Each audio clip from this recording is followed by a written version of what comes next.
Hi, this is Bryan Crawford with Mexico Dream House at Real Broker with your March 2026 market update. There are a few things that are notable about this market. We're seeing inventory rise. That is typical for this time of year.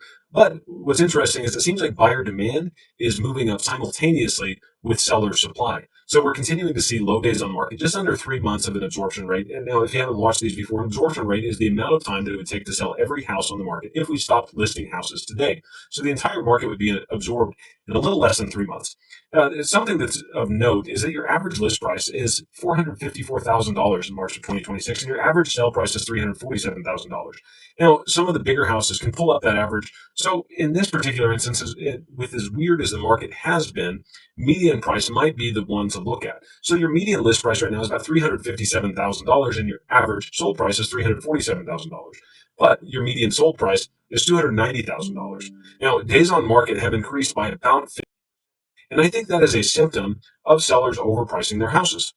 We're seeing about a 30% increase in days on market, 64 days on market compared to 50 in March of last year, with a median days on market maintaining kind of a pretty normal rate of 28 days on market compared to 27. Now, an average is if you take all of the houses, you add the total value and divide them by the number of houses. Now, median is like the middle number, right? So the normal house is selling for $290,000 in San Juan County right now. I think that's why we're seeing longer days on market. If your house is reasonably priced, we can expect a lot of traffic and typically expect an offer within the first few days on market if we price it right to begin with. In fact, this house on 5600 Foothills Drive, we had multiple offers, went under contract above list, which is fantastic. This house at 3400 Majesta, we sold it the very first weekend it was on market. This house that we just put on, now this is April, and we have some lagging indicators here, but we put it on the market this weekend. We put it on Friday. We had multiple offers Friday night. Saturday, we ended up accepting. The seller chose to accept an offer on Saturday. Usually, we like keeping those houses on the market over the course of the weekend, but that offer was so great, they decided to go ahead and move on it right away so that they weren't waiting around. Now, sellers are facing increased competition with inventory coming up. That, again, that's perfectly normal. We're also going to see a lot of buyers moving into the market this time of year. The last few years in our market updates, we've been talking about this level of market gridlock, is what we call it, where a lot of move-up buyers have just stepped out of the market and they've kind of taken their ball and gone home, or just stayed home, if you will. What's happening right now is interest rates have been pretty flat for the last month or so, but we have seen buyers who are in the high fives and low sixes for interest rates. That's a lot better than the 8.5% that we had a couple of years ago. And what's happening with buyers, with the move-up buyer, is if you got married and it was just a married couple in a three-bedroom, one-bath house, you could make your house work, even if you kind of wanted to move up a little bit.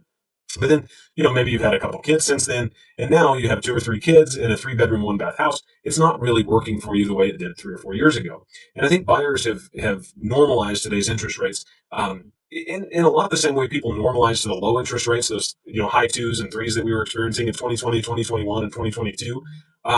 Those are not historical normal rates. We are actually below the historical average rate right now, which is great in terms of long-time buying power. That 2% drop over the last 12 months, 18 months has been very helpful in terms of buying power. The reality of it is a lot of buyers, their house just isn't working for them. So we're seeing a lot of inventory come up. So we have higher inventory levels. If you're a buyer out there, we have a lot more choices than we had 2 years ago.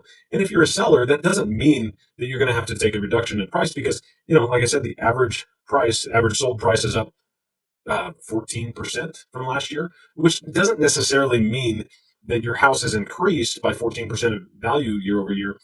Based upon my research, well, in fact, if you just average out 2025, if you go back to March of 2024 to March of 2025, and then March of 2025 to March of 2026, we're seeing about 8% value increase in average sold price. When you're dealing with averages, it's much better to take a long period of time to look at those averages instead of just looking at 1 month. One month doesn't really tell us the whole story. So if you're a buyer looking at entering into the market, you have a lot of options right now. You have competitive interest rates. Always shop those rates out. I think that's important. But if you're a seller, you can expect that if you price your house right, that means you work with your realtor, you look at the comparable market analysis, and you price within the comps or even on the high side of the comps. You should have a reasonable expectation that your house should sell really in the first month on the market or should go under contract. So that's our evaluation. That's what I'm seeing in the market right now. And I think it's a good time to buy right now. I think it's also a good time to sell because it's a very well balanced market. That's your market update for March of 2026. If you want more details and want to get into the nitty gritty and see some cool charts, you can always visit our blog, nmdreamhouse.com/blog. or you can just Google innandreamhouse.com. And it's right at the top of the page. I get a little bit more nuclear in my description of the market. Thanks for watching. Y'all have a great week.